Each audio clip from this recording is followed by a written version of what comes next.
안녕하세요. 오클로 신지훈 대표입니다.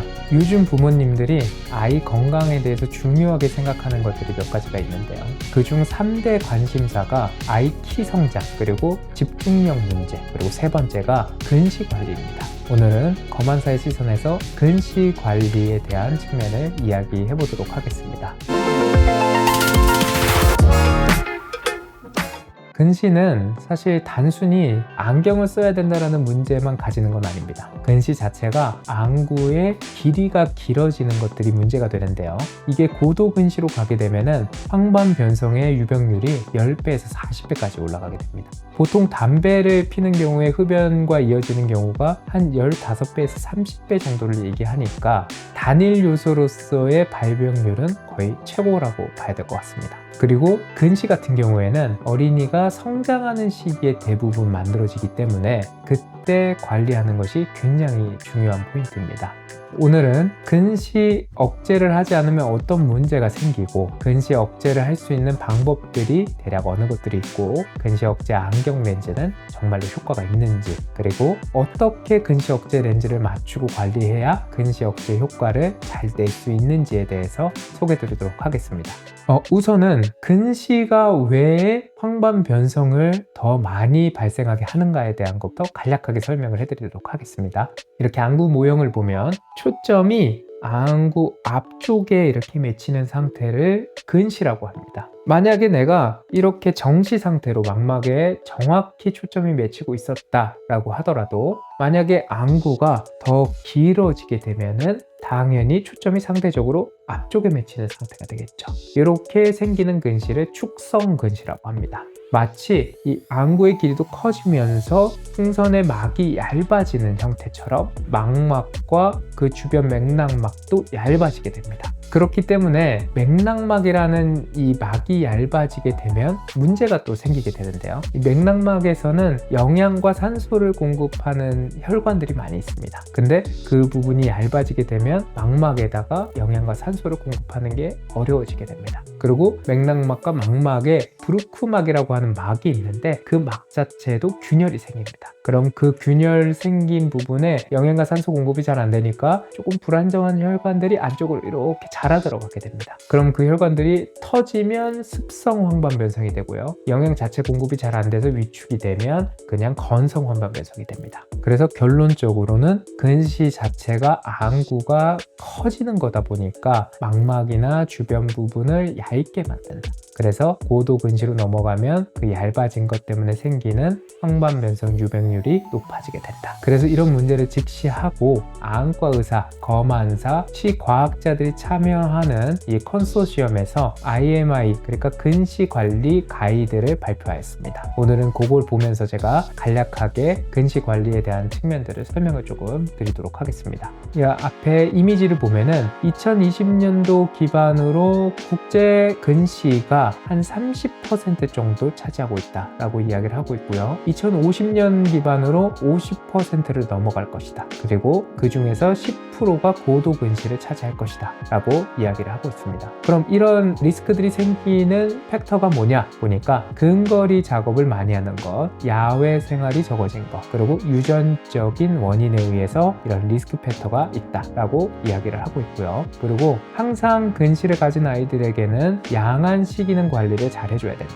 조절과 폭주에 대한 문제가 없는지, 그러니까 초점을 잡고 눈을 모아보는 부분에 문제가 없는지는 잘 관찰하는 것이 중요하겠다라고 이야기를 하고 있습니다. 그리고 근시를 관리할 수 있는 방법들에서 이야기를 몇 가지 하고 있는데요. 그 중에서 이제 근시 관리 방법들은 다양하지만 얼마 동안 근시 관리를 했는가, 언제 시작했는가, 그리고 환경적인 요소는 어떤가에 따라서 근시 관리 효과는 달라질 수 있다라고 먼저 전제로 설명을 하고 있습니다. 첫 번째 근시 관리 방법은 근시가 진행되기 전 2시간 정도의 야외 생활을 하는 것, 그리고 두 번째가 아트로핀입니다. 아트로핀 약제는 0.01%에서부터 0.025, 0.05%에 대해서 이야기를 하고 있고요. 일반적으로 마이오가드라고 하는 아트로핀 약제가 0.1%입니다. 그러면 그 0.1%의 상태에다가 인공 눈물을 통해서 한 방울을 떨구냐, 세 방울을 넣느냐, 5방울을 정도를 넣느냐 해서 희석 정도를 가지고 그 퍼센테이지들을 만든다고 보시면 될 것 같아요. 그래서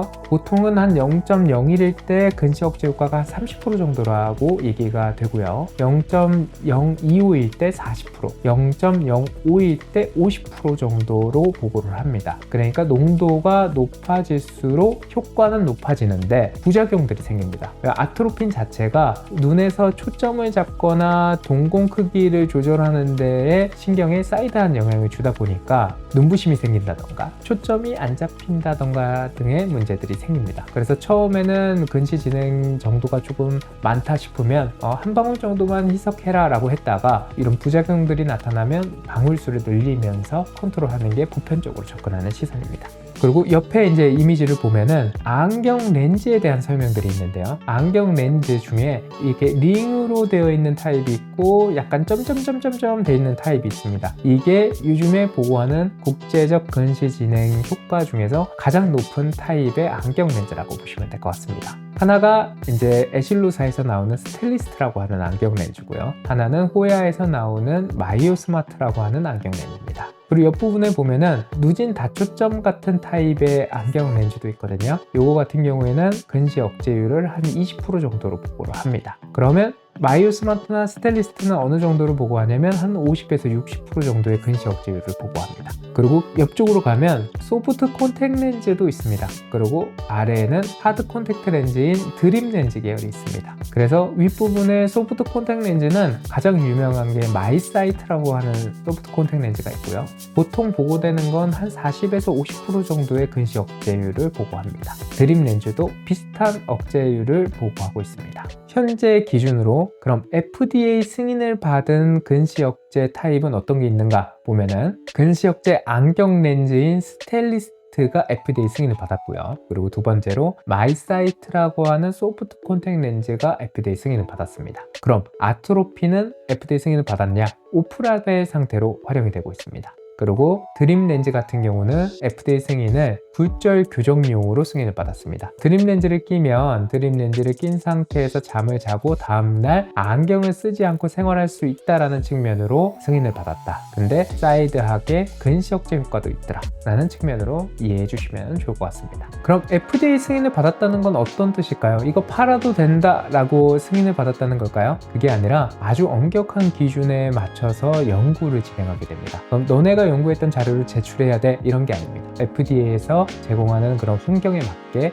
연구를 시행을 해야 되고요. 그래서 그런 연구를 통과하면 너네 이 근시 억제에 대해서 효과성도 좋고 안정성도 있다. 그러니 우리가 이걸 FDA 상에서 승인을 할게 라는 의미로 이해를 해주시면 됩니다. 그래서 근시 억제에서 FDA 승인을 받았다라는 뜻은 근시 억제라는 목적에 엄격한 기준에 맞게 연구를 해서 연구 데이터상으로 효과성과 안정성을 검증받았다 라는 뜻으로 이해를 해주시면 될 것 같습니다. 옆에 자료를 보면 이번에 이제 FDA 상에서 이제 스텔리스트 렌즈에 대한 논문에 대한 걸 이렇게 발표를 한 건데요. 여기 자료를 보면은 근시 억제율이 71% 정도를 보고를 하고 있고요. 안구 축장에 대한 성장 억제율은 53% 정도로 이야기를 하고 있습니다. 그래서 어린이에게 안전하게 사용이 가능하고 렌즈와 관련된 이상 반응도 보고되지 않았고 이게 유의한 차이를 나타냈기 때문에 효과성도 있다라는 이야기입니다. 그리고 이번에 이제 스텔리스트 관련된 6년 장기 연구도 발표가 되었기 때문에 그것도 하나를 소개시켜 드리도록 하겠습니다.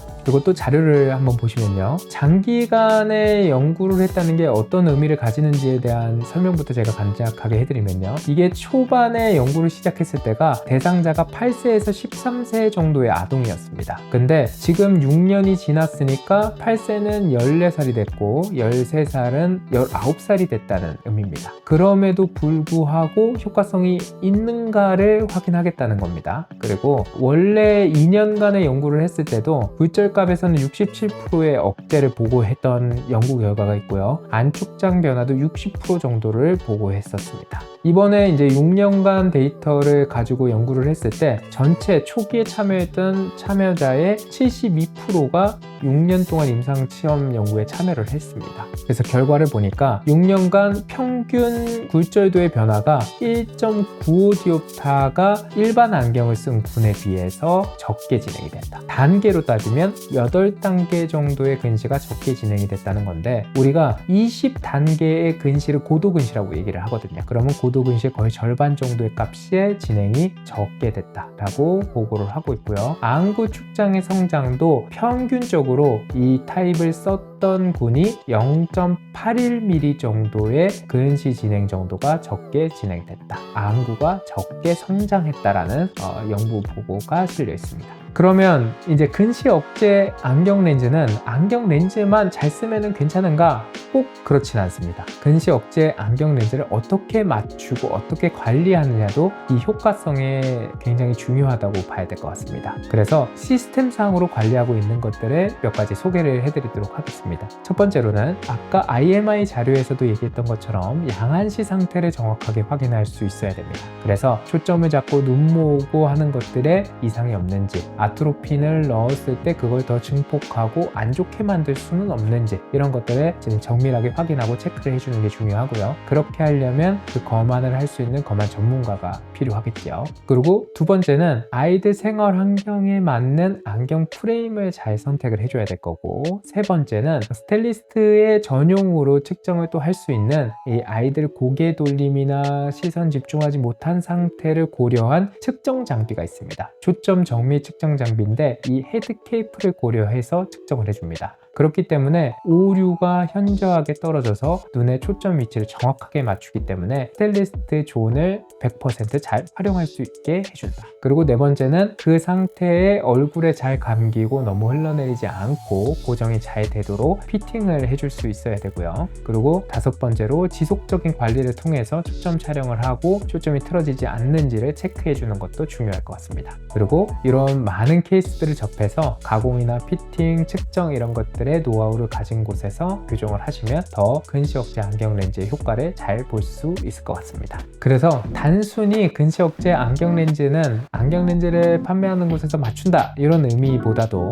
그곳을 잘 관리하고 잘 교정해 줄 수 있는 곳에서 맞추는 것이 굉장히 중요하고요. 그래서 이번에 저희 오클루 안경원 같은 경우도 에실로에서 SSP 자격을 받았습니다. SSP가 됐다는 건 어떤 뜻이냐면 단순히 이 렌즈를 취급하고 있다 라는 부분의 의미만 가지는 것은 아니고요. 근시 억제를 위한 프로세스를 가지고 있고 그런 검안 전문가들이 이제 항시 상주하고 있으면서 이런 근시 관리를 할 수 있는 장비와 지속 시스템을 가지고 있다라는 뜻으로 이해를 해주셔도 좋을 것 같습니다. 끝으로 내용을 정리해보면요. 근시 억제는 이제 선택이 아니라 사실 필수이다. 그리고 근시 억제 안경 렌즈는 FDA 승인을 받았고 그만큼 효과성과 안정성이 검증되어 있다. 그리고 스타일리스트 안경 렌즈 같은 경우는 FDA 승인을 받으면서 6년간 장기 연구를 가지고 있어서 나이가 든 이후에도 근시 억제 효과성을 보고하고 있다. 그리고 근시 억제 안경 렌즈는 상품적으로만 접근할 것이 아니라 잘 쓰고 잘 관리하고 잘 교정할 수 있는 곳에서